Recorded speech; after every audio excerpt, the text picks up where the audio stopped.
পবিত্র রমজান মাসের প্রথম 10 দিনের শেষ দিন আজ। আজকের পরই রমজানের রহমত বন্ধ হয়ে যাবে। এরপর থেকে শুরু মাগফিরাতের 10 দিন এবং এর পরের 10 দিন নাজাতের।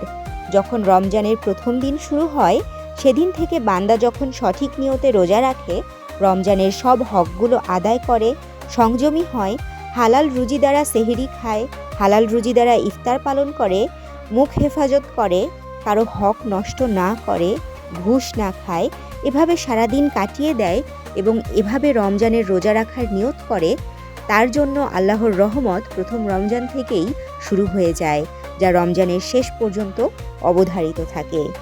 আজ পবিত্র রমজানের 10ম দিন। এদিনের জন্য বিশেষ কিছু আমল রয়েছে। 10ম রমজানের দোয়া। হে আল্লাহ, তোমার প্রতি যারা ভরসা করেছে, আমাকে সেই ভরসাকারীদের অন্তর্ভুক্ত করো। তোমার অনুগ্রহের মাধ্যমে আমাকে শামিল করো সফল কামদের মধ্যে এবং আমাকে তোমার নৈকট্য লাভকারী বান্দাদের অন্তর্ভুক্ত করে নাও। হে অনুসন্ধানকারীদের শেষ গন্তব্য। মহান আল্লাহ তাআলা আমাদের ইবাদত বন্দেগীর মাধ্যমে এই রমজানের রহমতের 10 দিনের রহমত বর্ষিত করুন। আমিন।